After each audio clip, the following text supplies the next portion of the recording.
You should go before I feel like hitting something. I'll call you an Uber.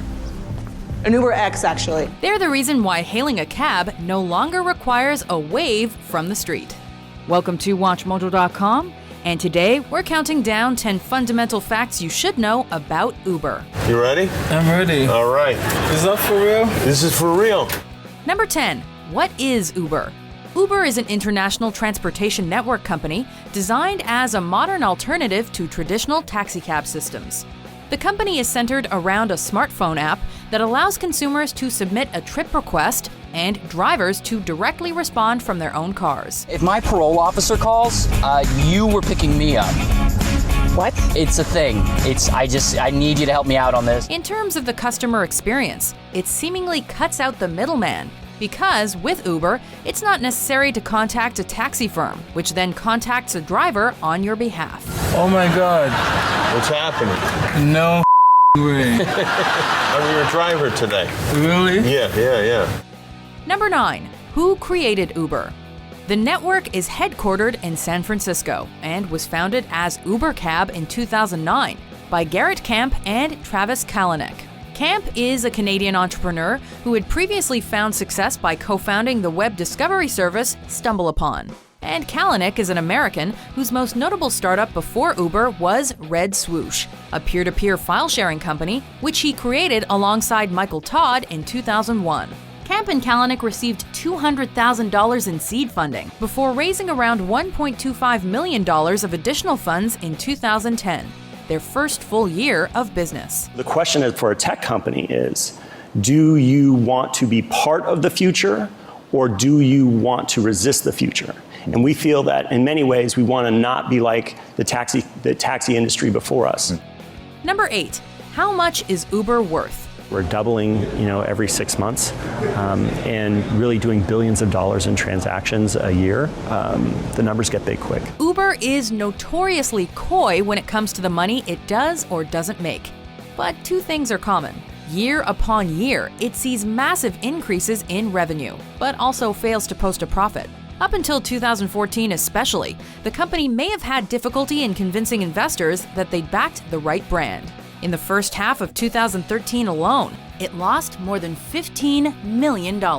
But Uber puts this down to a, quote, case of business 101, saying, quote, you raise money, you invest money, you grow, before profits begin to appear. Now, in terms of straight-up value, theirs can only be seen as a success story. In 2015, Uber became the fastest ever startup to achieve a $50 billion valuation. Number 7. Where is Uber active? Since starting out in San Fran, Uber has gone global.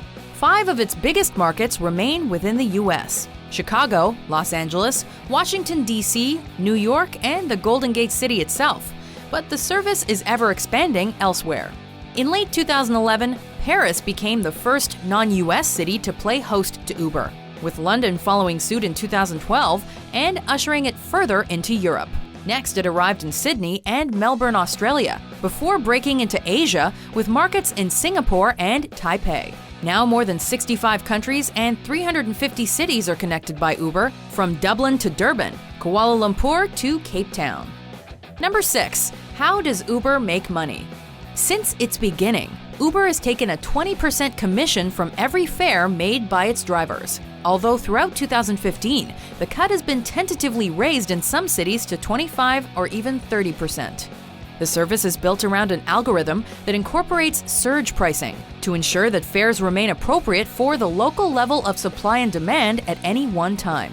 When the demand exceeds what the service can offer, fares increase. But if ever there are more cabs on the road than customers needing them, the prices fall. The system has received criticism in the past, most notably during the 2014 Sydney hostage crisis, in which insensitively high fares were issued, and Uber was forced to refund. The company tweeted, "We are all concerned with the events in the CBD. Fares have increased to encourage more drivers to come online and pick up passengers in the area. Customers turned to social media to show their anger, forcing the company to backtrack. Controversy surrounding the company's unregulated services arose again around New Year's Eve 2016, when it received a barrage of complaints from North American Uber users that were charged up to 10 times the normal rate. I was with an Uber driver this morning who told me he made a quick $300 on a ride from Midtown to Brooklyn, only a couple of miles that evening. Number 5. What are the benefits of Uber? From the consumer perspective, Uber has made hailing a cab a much more pleasant consumer experience. A special perk is that it allows you to track that cab's journey towards a meeting point, ensuring that your time isn't wasted blindly waiting to be picked up. For the driver, Uber allows for greater flexibility and control. When you get a trip request, there is no driver on the road in a better position to accept that trip. It doesn't rely on cars being hailed from the street, which opens up a whole new prospective clientele in less built-up areas of the city. As a result, the service also helps reduce congestion and potentially reduce vehicle mileage, as it eliminates the need for cabs to drive around searching for work. Number 4. Who is Uber's competition? With the Lyft smartphone app, instantly connect to friendly, reliable drivers from your community. Uber is not a standalone service, and there are other comparable alternatives. The most prominent rival to Uber comes in the form of a 4-way international alliance between Lyft, another San Francisco startup, Grab Taxi operating in Southeast Asia, Ola, based in India, and Didi Kuaidi from China. The merger enables the quartet of companies to share the service they provide, therefore greatly enhancing each brand's respective reach. With a collective capital of around $7 billion, the aim is to loosen Uber's influence on the international market. Passengers get to interact with drivers, and the drivers actually get to interact with the passengers, and I think that stands out the most about Lyft. Number 3. Who is against Uber? He got nothing. He got no insurance. Traditional taxi firms and drivers have mounted ongoing opposition against Uber, arguing that the company presents unfair competition because it doesn't pay comparable taxes or licensing fees. And for these people to work without any insurance or without paying taxes or any social security, we aren't on a level playing field. Protests have been staged across Europe, as well as in India, China, and Canada. And Uber was banned in some countries, including Spain. Other arguments against the network include concerns over the safety of Uber passengers due to the potential for untrained, uninsured, and unregulated drivers without sufficient background checks. There are also those that criticize Uber for its erosion of the traditional worker-employer relationship through its use of its drivers as contractors. This way, it doesn't have to provide benefits like insurance, sick days, or basic job security, which ultimately profits the company financially. I will just ask American public, if their salary is decreased by 45% in 2 years, how will they feel? Uber CEO Kalanick counters this by arguing that it isn't a boss, but a software platform. You can turn on your work when you want to, and you can turn it off. You want to pick up your kids from school, turn it off. Number 2. Has the company generated controversy? One person is in the hospital after a bad head-on crash. This happened early this morning near 44th Street and Camelback. We're told an Uber driver was involved in this. Uber's rise to prominence hasn't always gone smoothly. In 2013, one of its San Francisco drivers killed a young girl and severely injured her mother and brother, and Uber was taken to court. In 2014, it was sued by the National Federation of the Blind after numerous reports of mistreatment of blind passengers. And in 2015, the company was implicated as part of a rape investigation involving one of its drivers in Delhi, India.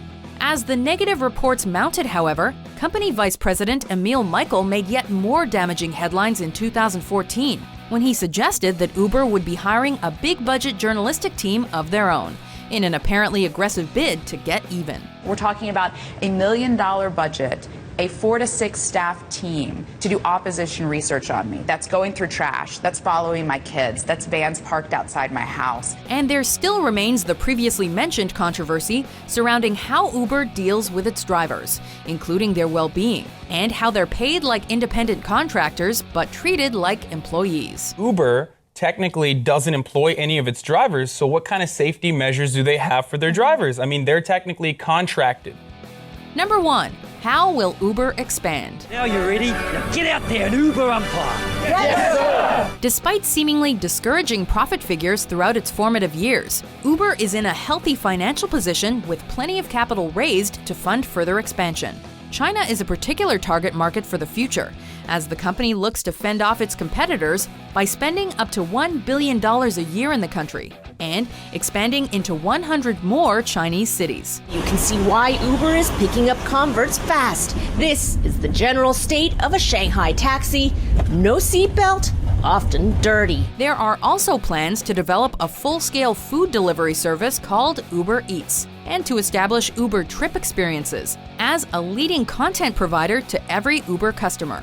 What started as a smart way to get from A to B could become an all-encompassing tool for day-to-day life in the 21st century. Uber ultimately succeeds because we think about the human stuff first. But the way we do it, that's our secret.